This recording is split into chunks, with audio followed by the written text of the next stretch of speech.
Hello, everyone, and welcome to Hit and Hustle from IRSportsDaily.com. I'm your host, Greg Flammang, and with me, as always, is Jamie Uyeyama, Mr. Jamie University. It is Tuesday, April 2nd, and we're going to talk some Notre Dame spring. Jamie is in South Bend. Always love it when Jamie gets to South Bend and gets to have eyes on the Notre Dame players himself, talk to Notre Dame players and the coaches as well. So he's going to have some insight on the interviews. I believe the media got Max Bullough and Mike Brown today. Got a little bit of news on wide receiver and a little bit of news on the size of Jalen Sneed. So we'll talk about that and all things spring football on the show today. So thank everyone for tuning in. If you like what you hear, please hit that like button. Please subscribe to our channel. Please hit the notification bell soon, whatever it is. We are going live. Links to the podcast are in the description below. And as always, the show is brought to you by ESQ Clothing, founded by Notre Dame alum Ge Wang. You've seen ESQ on all your favorite Notre Dame players and coaches.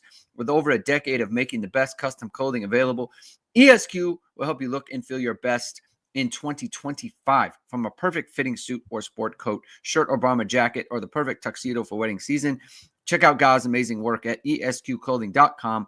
Book an appointment to upgrade your wardrobe today. Mention ISD, get 10% off your entire purchase. Real quick, Jamie, I want to get to Prediction Tuesday, something I just made up right now. You just made it all right on the spot. I just made it up at Prediction Tuesday. It's a new thing. Is Steve Angeli the next Joe Burrow? I need you to put down your marker right now. You need me to do it? I did see that clip from Greg McElroy, who I want to say Greg McElroy, who obviously did a bunch of Notre Dame games last year. Yeah. I think he's pretty good. He's good on the call. I enjoy him. Oh, you muted yourself. Excuse me. Sorry. There you go. No worries. My thing keeps getting unplugged for some reason. So sorry if that's happening, but Hopefully that sounds better now. Yeah, there you go. Yep. But yeah, like what he basically said, for anyone who missed it, was we don't know that he couldn't make that jump, right? Like, because Joe Burrow, no one was saying Joe Burrow was going to be Joe Burrow before that. It's true. It's actually funny because Austin Thomas, who was their director of player personnel, essentially their GM at that time in 2019 for Joe Burrow, I did a course where he spoke at it, and I asked him, I was like, did you know Joe Burrow was going to be Joe Burrow? Like, did you know it then? And he was like, no, we did not know that he was going to, like, we're like, yeah, he's good. But no one knew that, like, they didn't know that the team was going to be like the best offense of all time, basically. Yeah. Like, that everything was going to, like, they knew they had talent, but they didn't know it was all going to come together like that. And so you never know.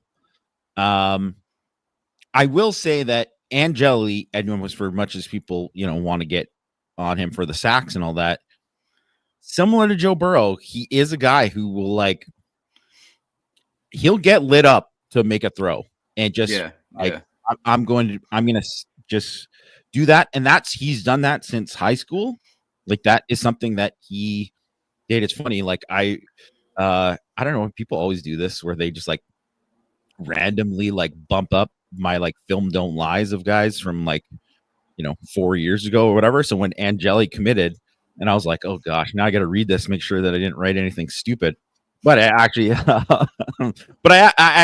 I had it pretty good with him in terms of that. And that is something that he did really well in high school that stood out. It was like, this is a guy, he didn't drop his eyes for the rush. And I think that's something that is actually, like, a massive asset to have.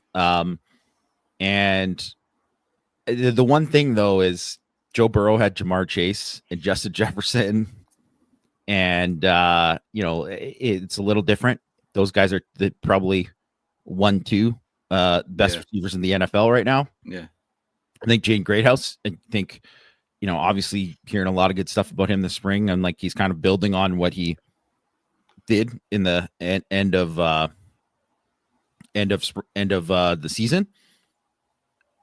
To think that he will be Justin Jefferson or Jamar Chase, and that someone else will be, it's a lot to ask. So let's chill on the, he could be Joe Burrow. I thought it was a lot of so you're telling me there's a chance kind of talk, like yeah he was like because the question that was asked was framed as like CJ Carr. It was kind of like the premise was CJ Carr obviously has the higher ceiling, and Greg McElroy was kind of playing devil's advocate. It's like, well, we actually don't know that Steve Angeli doesn't. We don't actually know what his ceiling is. He could become the next Joe Burrow, in the sense that like Joe Burrow in his first year at LSU was just a guy. He was 58% completions, 7.7 yards per attempt. He had no one was touchdowns, 5 picking him for a Heisman. He was just as my friend Brennan likes to say, he was a jag. He was just a guy. And obviously they changed offensive coordinators, and Jamar Chase and Justin Jefferson and things of that nature, right? Like so, but not everything is like for like. Matt was saying in the chat, well, then where's Steve Angeli going to transfer to? Because that's the arc that just Joe Burrow went on. So, to me, that's what that whole thing was. He's just basically saying, look, we don't actually know what Steve Angeli's ceiling is. And that, to be honest, that's true, right? Like it's not incorrect. It's just that it's not really, there's just not a ton of insight there, right? You don't need to be anyone in the know to say maybe he's really good, right? Like anyone can say that. I just thought it was funny. Greg Wasserman's in the chat pining for Drew Pine. Maybe this is all tongue in cheek. It is funny to me that he's on the move again. What I would say is like, hey man, keep getting those NIL deals. Is he getting those NIL deals? Someone's giving him something. This is college football, man. Someone's giving you something to go somewhere, right? Get something. He's a quarterback, right? They'll always get a little bit. It is tongue in cheek. So, but Drew Pine's on the move. Brought back memories of the 2022 season. They went 8-2 with Drew Pine, and I gotta say, like, how many teams could go 8-2 with Drew Pine as their quarterback? However, it happened. As I put on Twitter, like, look, that's a great job by Tommy Rees, given that quarterback room. Tommy Rees was, in fact, responsible for what the quarterback room was. So it's kind of like, hey, man, you slept in the bed that you made for yourself. You slept in the bed that you made for yourself. That's good stuff. So, yeah, Drew Pine's on the move.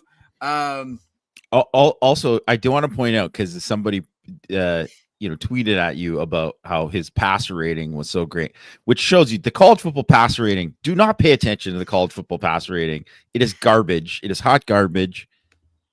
Drew Pine, the fourth best, whatever, of the last, I don't know how many years he said, 20 years or whatever. Yeah. His QBR, which ESPN, which I do think, because it's more of like EPA and it takes into sacks and it takes into, rushing and all that stuff too.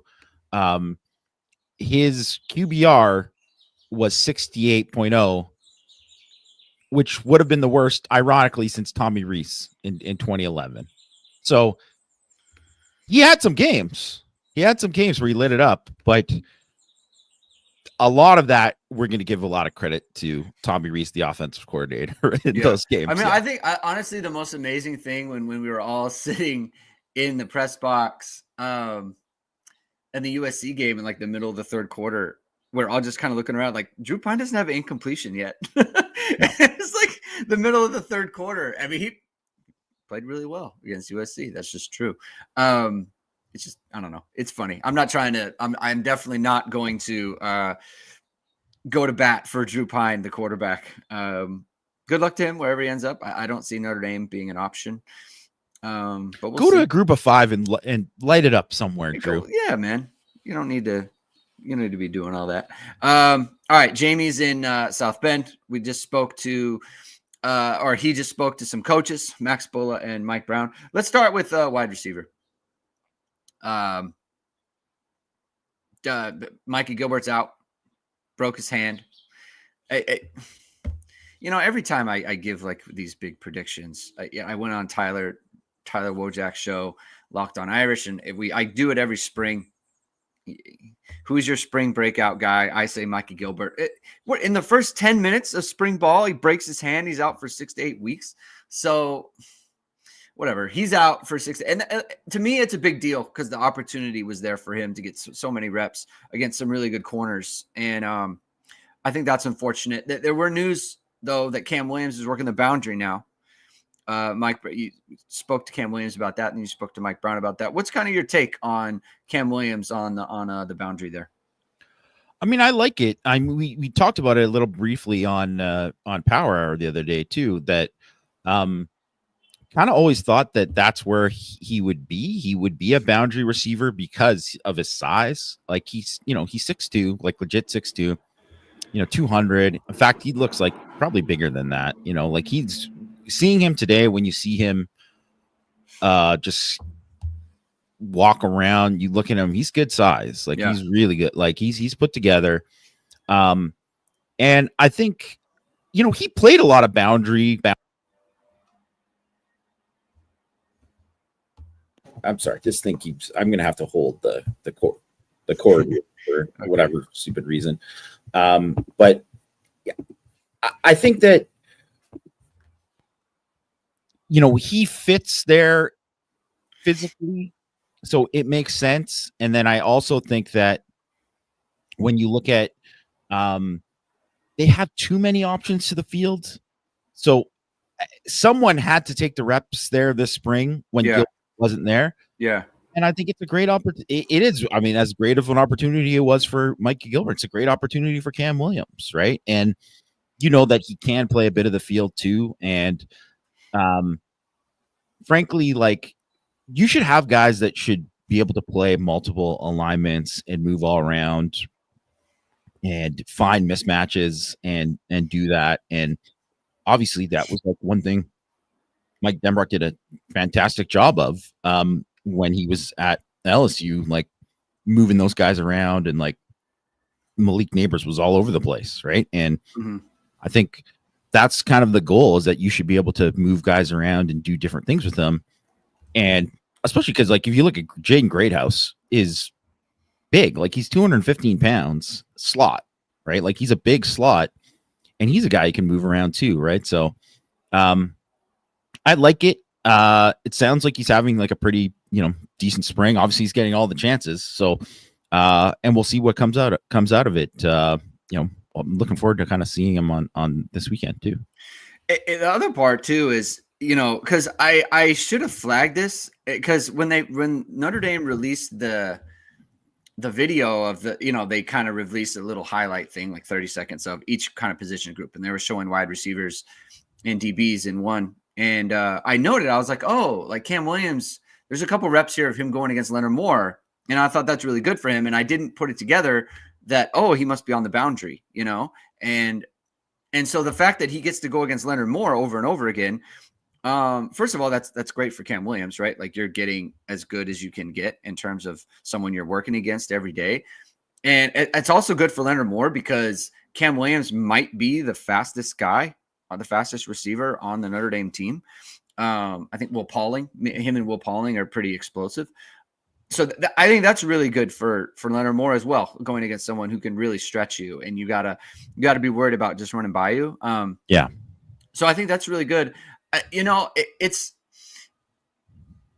interesting because you on the boundary, like things are a little bit.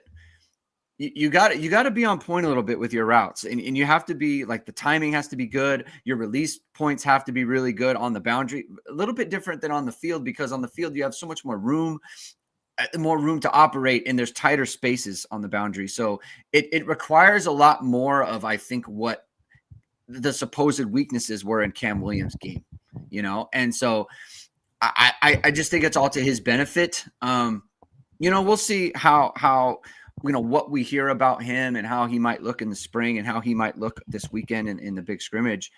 But that's a pretty big deal, I think, for him. Anything else on the wide receivers that you want to touch on before we move on to linebackers? Yeah, just a Greathouse, like, it sounds like everything that he is he's having the kind of spring where, you kind of think, well, is now it official? Is he going to be wide receiver 1 for Notre Dame? And I would say that based on kind of the spring, he's kind of having that same, kind of carryover that like a Miles Boykin had from, the end of his season in 2017 to 2018, where he's doing that, where it's obviously he's like establishing himself. And I find it hilarious that, and apparently he finds it funny too, that people, the freshmen on the team call him Unk. He's a junior because he's old. He's like the oldest guy in the room that isn't a transfer. So he's Unk, like, and it's just like he's 20 years old.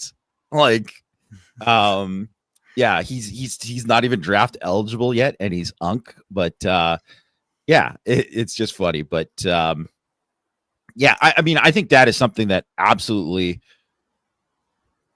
when you think about where Notre Dame is and all of the receivers and what needs to happen of like these young guys do this and all that, that's great. And they should. And you want that to happen. You want these guys to develop and you want them to take steps. If Jaden Greathouse doesn't become like a big time guy for them, that's an issue. Like, that's a serious issue, because that's what they've been missing more than anything. Yeah. The guys, they haven't had guys. I would say the last time they had a receiver that you'd say, well, this guy kind of developed into a go-to guy, was like the tail end of Kevin Austin in that season, where he had probably the last like 4 games of the season where you're like, oh, he's like, the light has clicked for him. He's becoming that guy that people thought he was going to be. Yeah. And which is also just a shame. And I understand why he left early, because he was kind of done with school, but like, he absolutely needed to stay for another year. And I think too, if NIL was a thing, then he probably would have stayed another year, and oh man, he would have really benefited from it. And I mean, obviously the team the next year would have benefited from it too. Yeah, and the thing is like, it clicked not against any of the teams that were good. I mean, he had a very good bowl game against Oklahoma State, to be fair. Yeah, and they had a good defense. It's just like you didn't get any of those big games. Like, the good part about Jaden Greathouse, he clicked at the end of last year against Penn State. Oh yeah, yeah, and against Ohio State. Like two of the better teams like in the country. Right. So he came up big at the biggest moments for Notre Dame at the end of the year, and so that's like a good springboard towards becoming wide receiver. What does that mean to you, wide receiver 1, when you say that? What do you mean by that? I always wonder kind of what that means to you. I always think that wide receiver 1 means like, hey, when you need a play, we're drawing up the play for him. He is the number 1 option. Got it. He is the number 1 option. He's the guy. It's third and 6. We need a first down.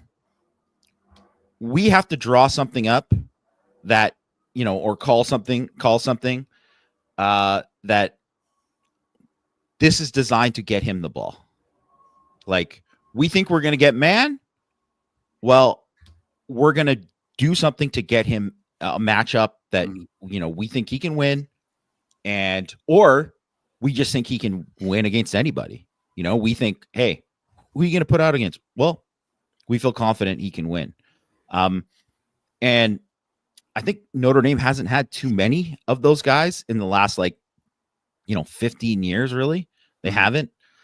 Michael Floyd, I think, is probably the best example of that, because I would say Will Fuller, you would say he was, obviously a top receiver, but I wouldn't say that Will Fuller was the guy that you need a play. And it was like, if you need a big play, yes, you're going to get the ball to him.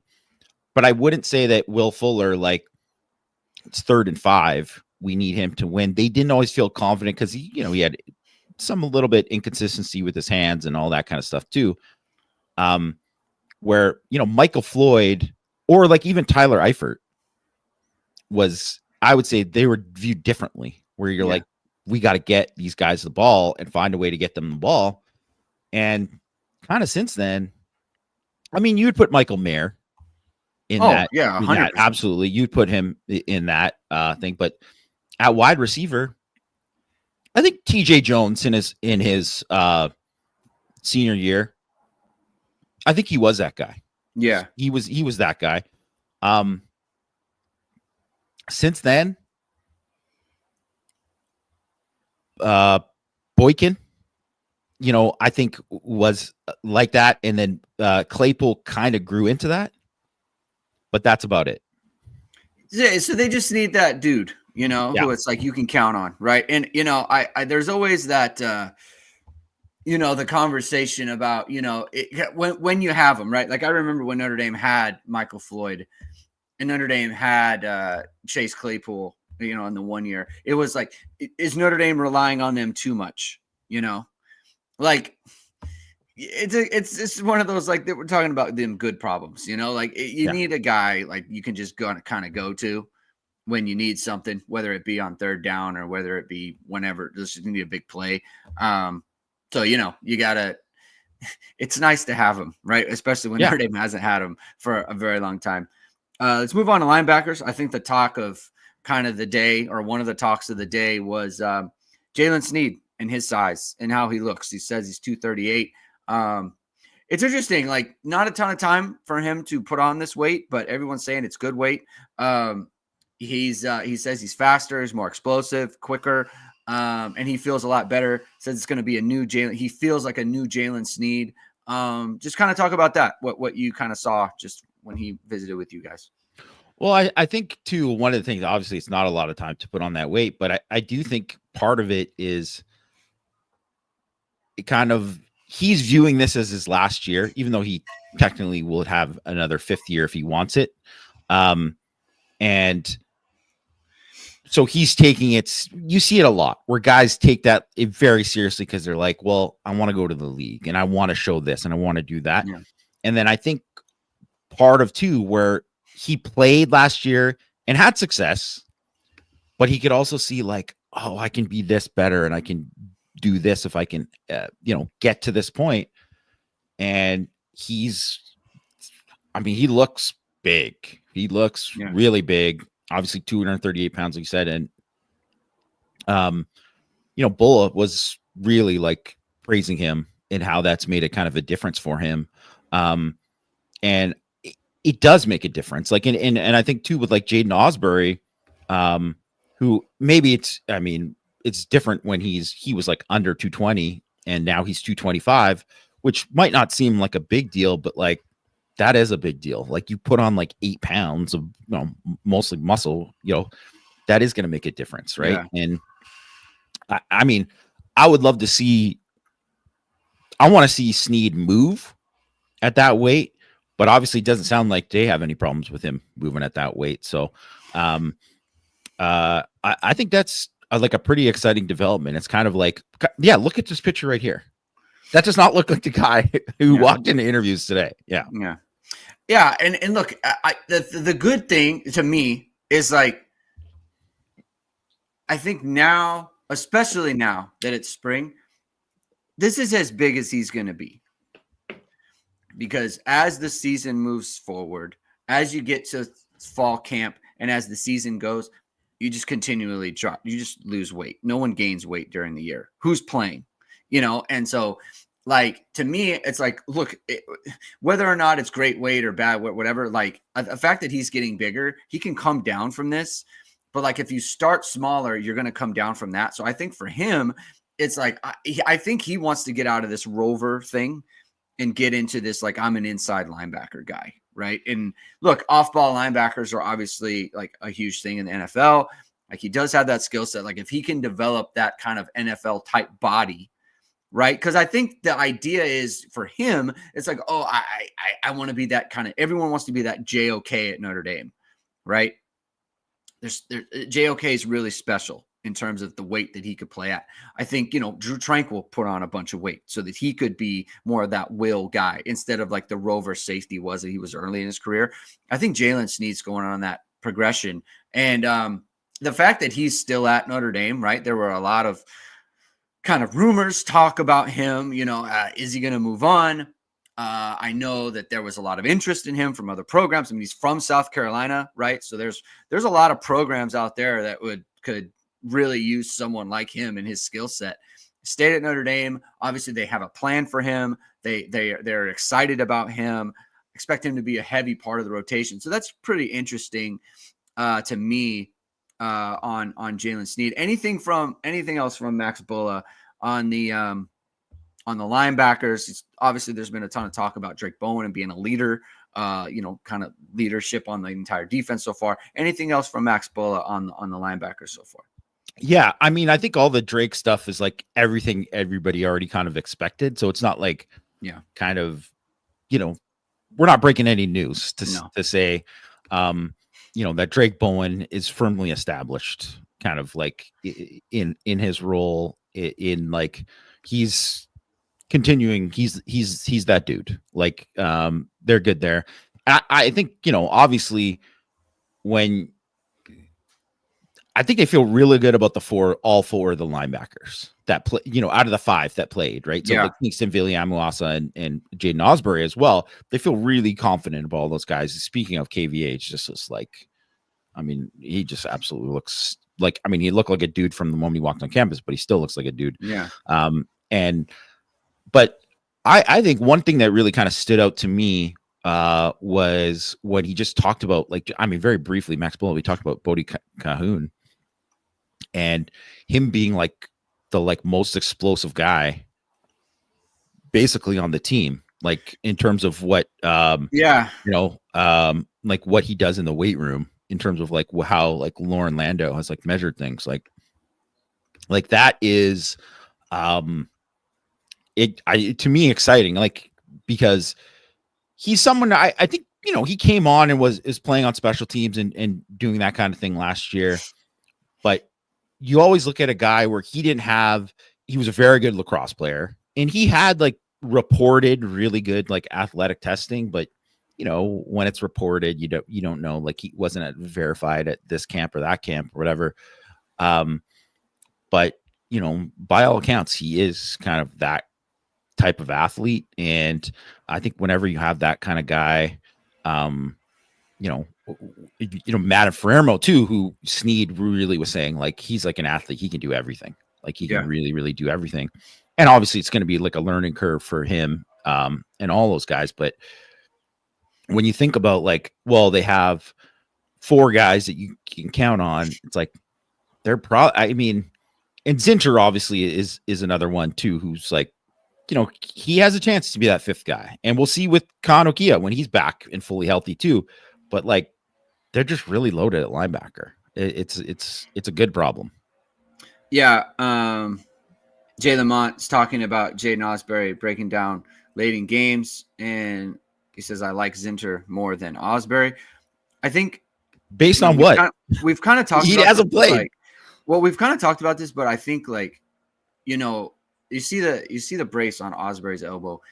He really had a bad wing there at the end of the year. I think it was, oh man, I know it started against Army, or maybe it was even before that. And look, he's already not a big guy, and like he's someone who needs that weight room. And I think the fact that he wasn't a bigger guy. He wasn't super strong. And now you have a bad wing. Like, that's going to affect your game. It really is. Him and Bowen were kind of affected by this. So I know he had like kind of an uneven end to the season. I think for him, it was just like the fact that his body was not ready for a 16-game season like that, And so I think like there was a period there for the first 4 or 5 weeks, Jaden Osbury might have been their best linebacker. He was playing really, really well. So I'm not, I don't want to do recency bias on Jaden Osbury. Good football player. He's extremely, extremely talented. Let's see. Matt McCarthy says, it's crazy to think Notre Dame will have the best linebacker. It is crazy to think that Notre Dame will have the best linebacker room in the country. Sneed, KVA, Bowen, Osbury, Ferremo is a solid group. Do you think you agree with that? Do you think they could be up there? I mean, I don't know all the linebacker rooms in for all these schools and everything, but is that a fair statement to say they're among the top 5, top 3? I would say, yeah, I think it's pretty fair. I think just based on you look at how young the guys were last year too, like you realize too, and there's something that Snead talked about as well. Like they had like no experience going into last year. Like it was like Snead played very minimal. He basically was like the Logan Thomas from the year before, like just coming in and just, rushing and doing that kind of stuff and playing garbage time, whatever. Right. And the same thing with Drake. He was not playing, regular rotation stuff, was just playing on special teams. And all those guys were, and I know it was funny because I was talking to Matt about this, and you think about Northern Illinois, and yes, 99 times out of 100 they beat Northern Illinois just regular, but just imagine the linebackers struggled in that game, right? That was something, they struggle with all the motion, they struggle with like, hey, these guys are running right at you, it was a test, and frankly, they didn't do that great on the test in that game. Fast forward to the Louisville game, they're completely different 3 weeks later. Yeah. So I think you look at where the linebackers are at the end of the season and then also to where they are now. Like, yeah, like how many other teams in the country have 4 guys that could start just about anywhere? How many other teams have that? How many other teams have these other guys that are really like kind of like coming on? It's not that many. Like, I don't think that, I'm sure like, I mean, Georgia's got dudes, right? There's a bunch of, teams that have like dudes. I'm not disputing that, but I don't think, Notre Dame would want to trade their room for any others. And then it's funny. There's, I think, multiple positions like that. Like running back is 100% in that space. Offensive line, I think, is 100% in that space. I think linebacker is 100% in that space. I mean, I don't know that the corner room is as deep as all that. But like, man, a lot of teams would take more and gray, they just would, right? And there's questions about safety and the other safety. Jalen Stroman, to me, he sounds like a guy who's ready to kind of step in. Just the way that he's talking, right? Jalen Stroman, it feels like he's a serious guy, like he's here to play. And so it's going to be interesting when he kind of hits the practice field and everything. I'm excited for us to kind of see that, because it just like that kind of brings everyone together, I think. And you want to see it. And the other part too is like on offense with Malachi Fields too. Like it's hard to talk about wide receiver when he's not there, because he might be their best one, Yeah. So and I know we just talked about Jaden Greathouse, but like Malachi Fields is that unk, right? Like he's 5th year guy. Like he's been in college for a long time. He's played big time snaps for a Power 4 school. So that's pretty interesting to monitor and kind of figure out what this Notre Dame team is going to be. You got to get some of those pieces in there. If you want to figure out what your social media company is going to be, Jamie, or what your social media page can be, right? And you're not sure, you got to go with the best. You got to find out who can represent your company, your social media page, your highlight reel, whatever it might be, the best. And you need to go with VSR Media, founded by Notre Dame football pregame host and Emmy Award-winning anchor Vahid Sadrazadeh. VSR Media provides professional and cinematic video and photo. Whether you're looking for a collegiate or pro-level highlight reel, have a personal story to tell, or are aiming to diversify and grow your business, VSR Media specializes in short and long-form video storytelling, social media management, and website design. VSR Media also captures professional headshots, senior and sports photos. Contact them at vsrmediacompany.com. Mention Irish Sports Daily to receive 20% off your first project. Visit them online or give them a call at 574-800-9106. I was thinking,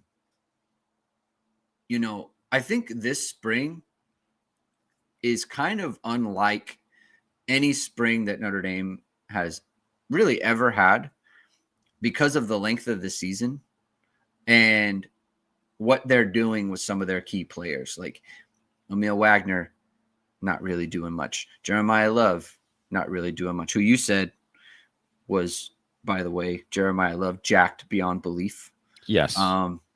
He's getting ready, I think, like preparing, like he wants that workload, There's one thing about Jeremiah Love. He wants all of it. He wants all the smoke. He wants to be big time, right? So that Jeremiah Love not really doing much. Jaden Greathouse says he's limited, but doesn't seem like he's super limited. Maybe he's not doing a ton of team stuff, but like so many key parts of Notre Dame's team are just kind of taking it easy this spring.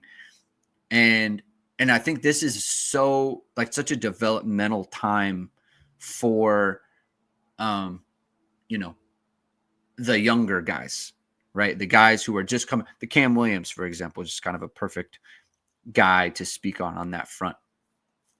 Are you kind of viewing what this spring is and I was kind of viewing this through the lens of the quarterbacks. How can they find out anything about these quarterbacks when Strouth isn't doing that much and Wagner isn't doing that much? Anthony Knapp isn't doing that much. Ashton Craig isn't doing that much. Malachi Fields isn't even there, right? Like Jeremiah Love isn't really doing. They can't figure out anything with these quarterbacks.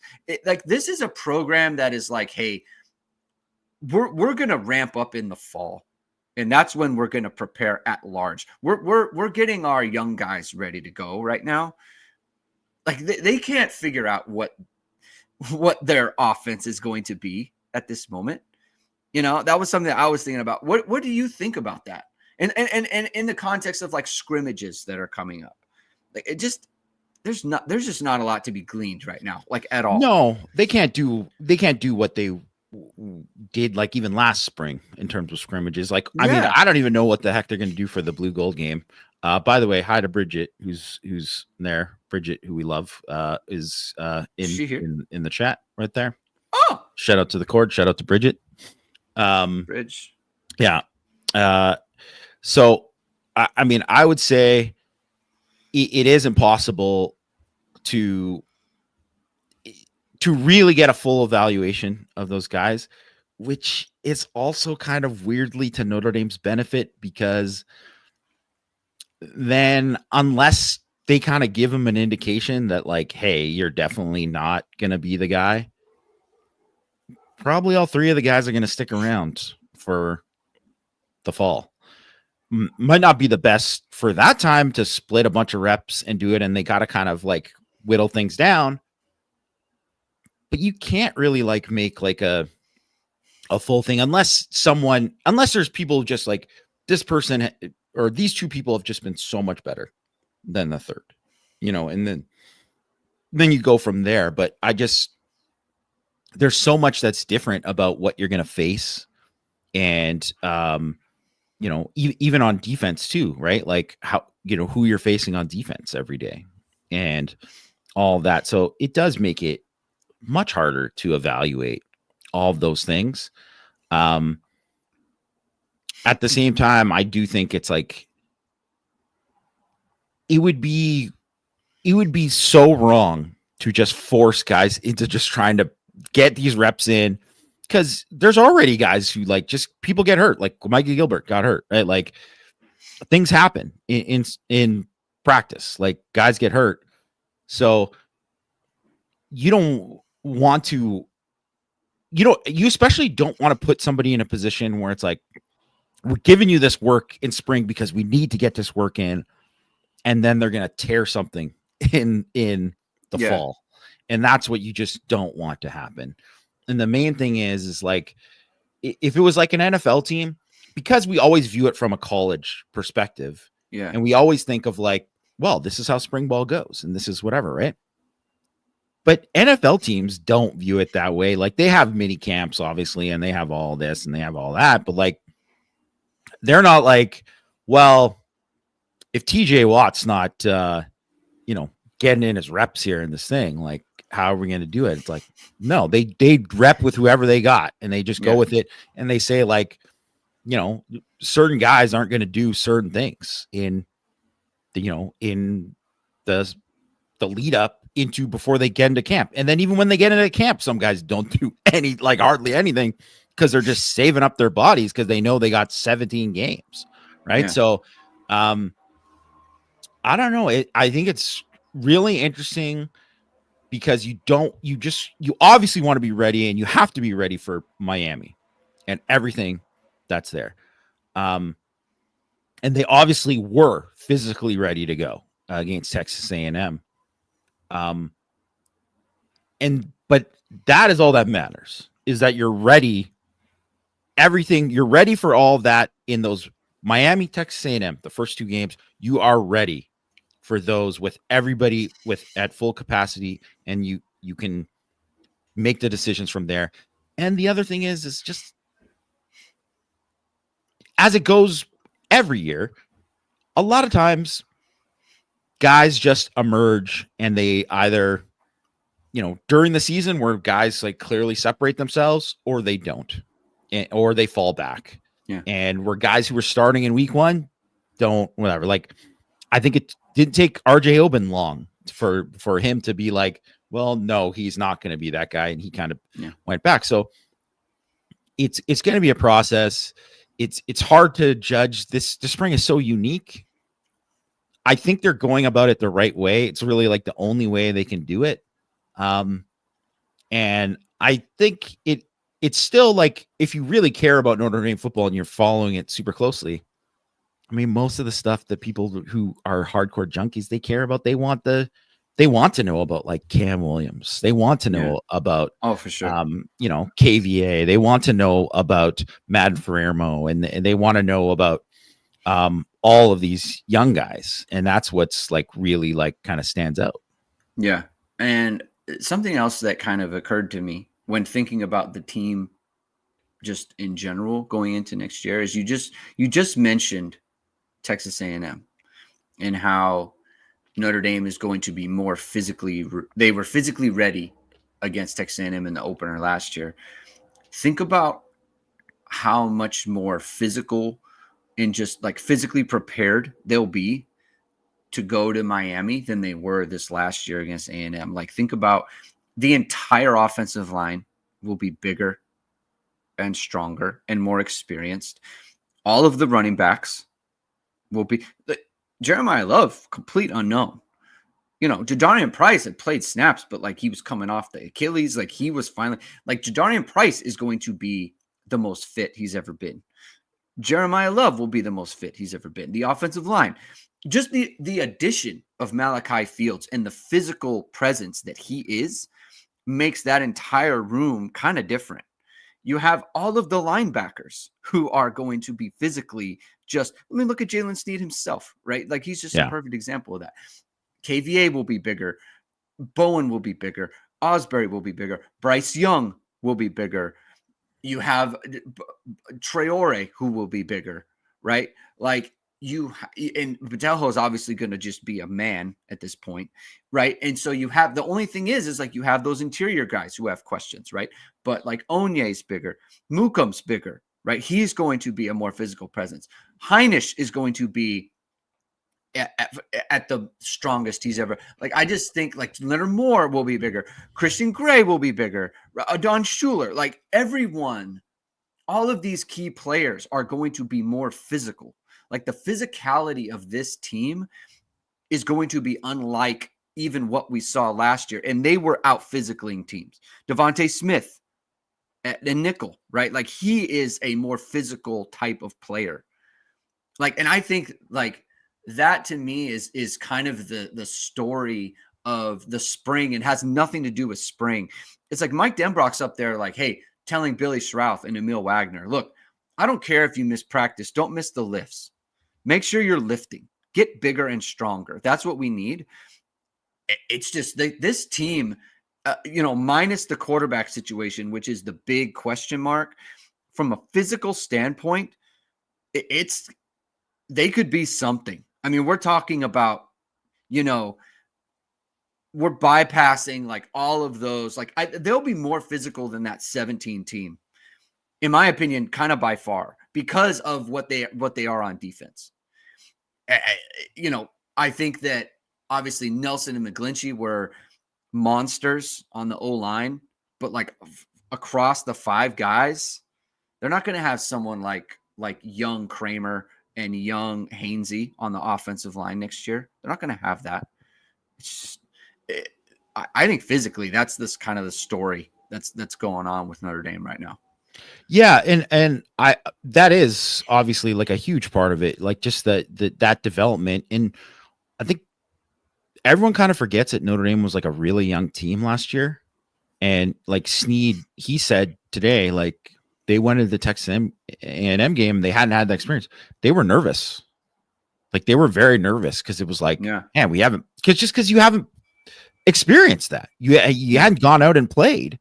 So like, I mean, obviously, once you start going in the game, the nerves kind of melt away a bit. And like, Drake Bowen is just like destroying a trap or whatever. You feel like, hey, we're pretty woken up and we're pretty good. But I think there's just a lot of guys that are like way more like physically, they're going to be physically more prepared, but also like mentally more prepared, just based on like having played in those situations. I think really like where there was so much unknown about that team going into that Texas A&M game. And it was like very much like a feeling out process. And I mean, obviously A&M had a lot of new guys on their team too. So it wasn't like that, whatever, but to go on a road in that environment, there was a lot to learn there, right? There was a lot to learn. So I think that is a big deal. Coach Humph said that there's been 16 games. No, last year was the first 16 games. There's been 15 games before, like Alabama was like, they went 15 games before and stuff, because if you played, if you went to the SEC championship game, that's 13 games, and you played 2 CFP games, that's 2 more, that's 15. That's been there, but they've never done 16. So that was actually, last year was actually the first year that there was 16. And I guess it could have been 17 for a couple teams. Like if Penn State would have, if Oregon, they would have had 17. Oh wait, not Oregon, because whatever, because they had the bye. But Penn State, because they lost that game, they would have had 17s. Yeah. Coach Hump's referring to Division II. Oh yeah, that's different. Playoffs. Yes, yeah, but it's like obviously it's different. I mean, I don't know what it's like for those teams. I don't know what spring ball is like for South Dakota State in Division II, right?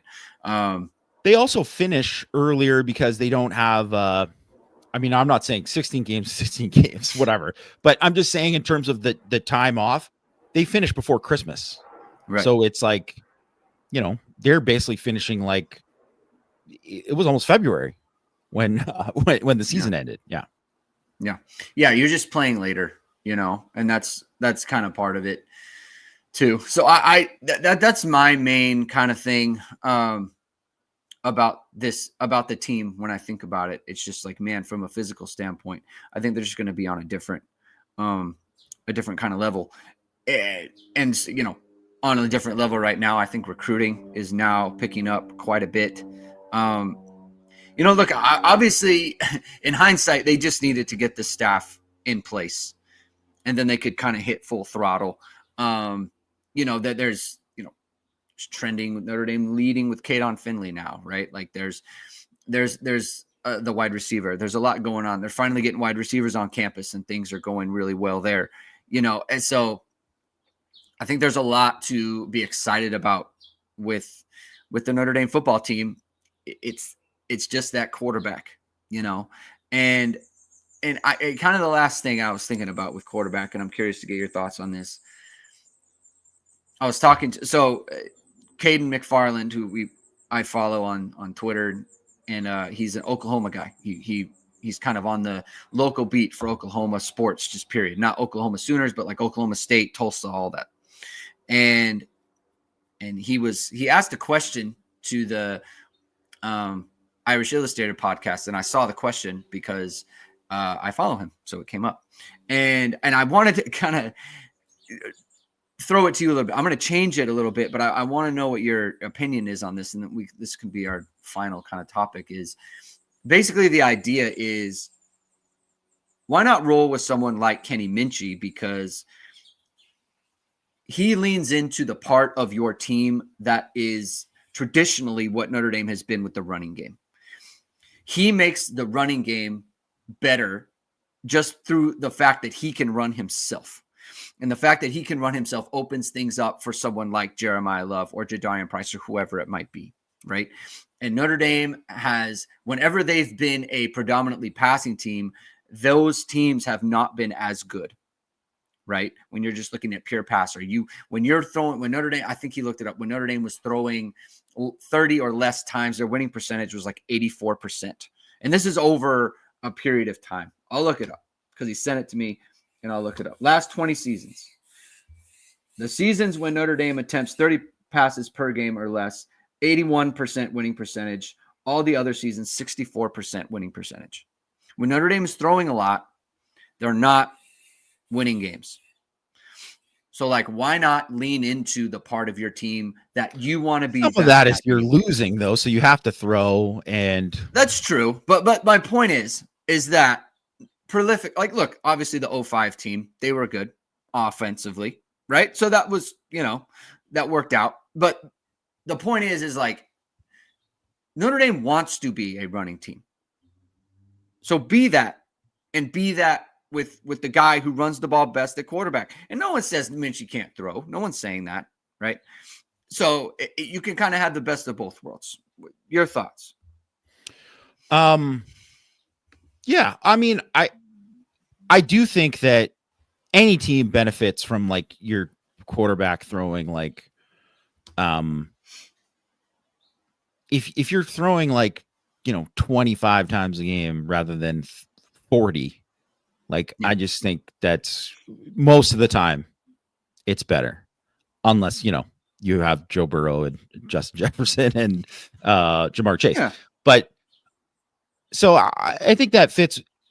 I think it's interesting to look at that dynamic there.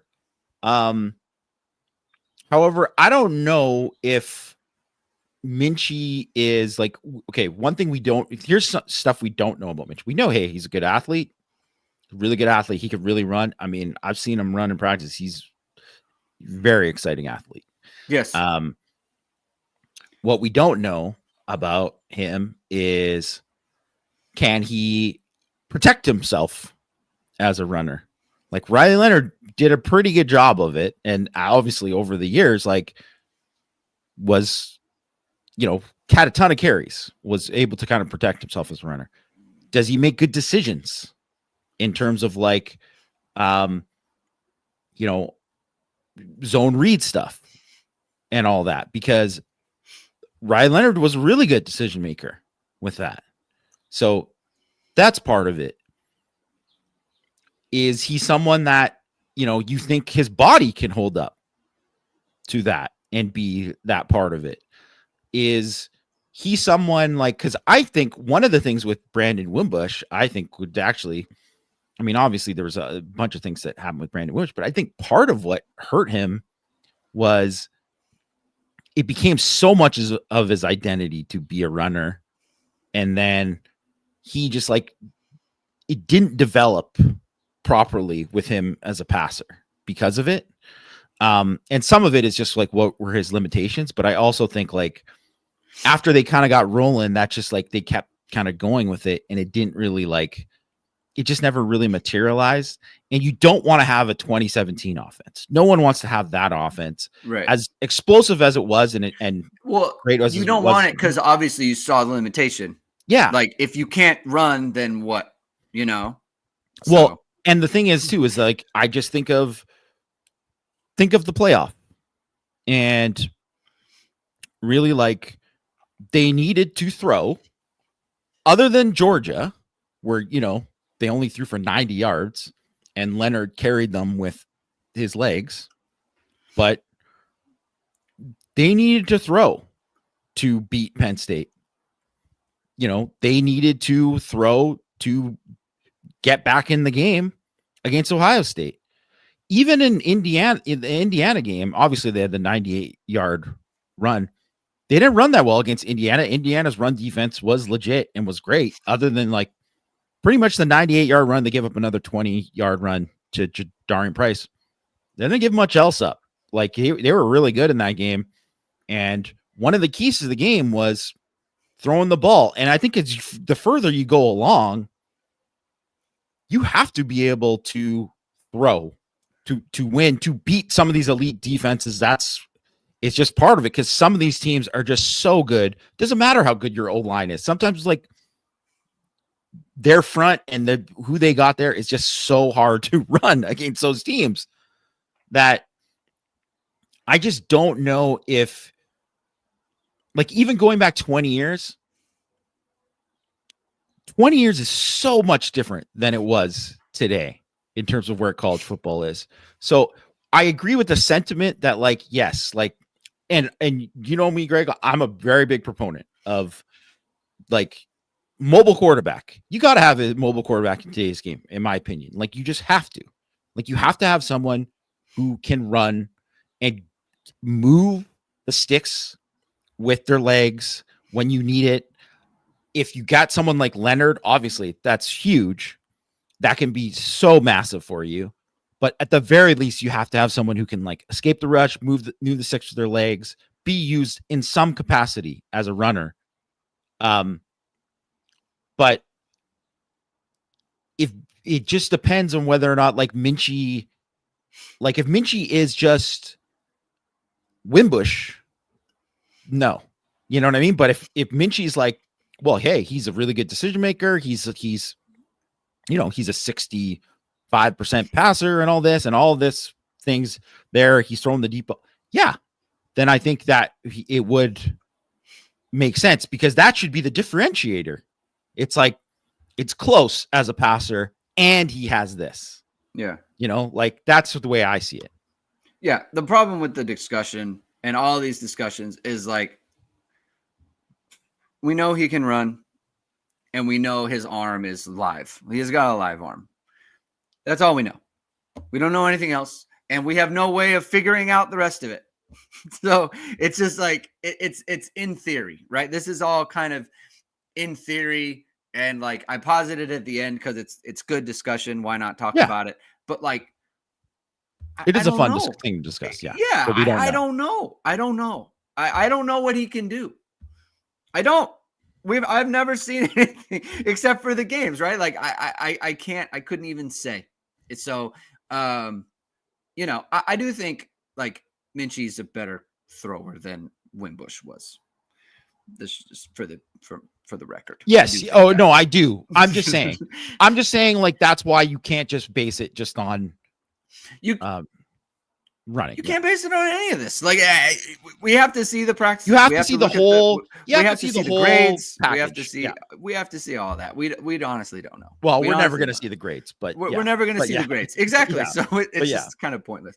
And we've only seen one of them in games. And the funny thing is like one thing that kind of annoys me is like when Angeli is graded by fans against, he did this against Penn State or whatever. It was in the Orange Bowl. He was in the game and the other quarterbacks weren't. Like, I don't know that we like, he was the reason that he was in the game was because he was better than them per the staff. Right. And so we got to see his warts because he was already the better quarterback at that point. Yes. Like he's done what he's done. Don't take as many sacks, just generally speaking. No one even knows if you're the quarterback. Even if you're the quarterback, if you threw in Minchie your car, they might have threw a pick six right away. We don't know. We don't know. It's impossible to say. Yeah. No. So But hey, we're talking about it. It's fine. Annie Davis will end with the super chat. Rarely catch you live. Hit and Thanks, hustle. buddy. Y'all are great. Keep it up. Appreciate you. Annie Davis. That's very nice of you to say. And thank you for the super chat. We can end it there. Thank you, everyone, for tuning in. If you like what you hear, please hit the like button. Please hit subscribe. Please hit the notification bell. So whatever it is, we are going live. Jamie, what's on tap for tomorrow? What do you guys got? Do you have any interviews or anything? Nothing tomorrow. All right. Well, we'll have to come up with something for tomorrow then. We'll come up with a show. You'll be around, yeah? Yeah, I'll be around. All right, let's do it. We're going to live show tomorrow on normal Thursday. And, we'll come up with a topic. It'll be really fun. So hit the like, hit subscribe, hit the notification bell. We'll talk to you tomorrow. Keep hitting and hustling.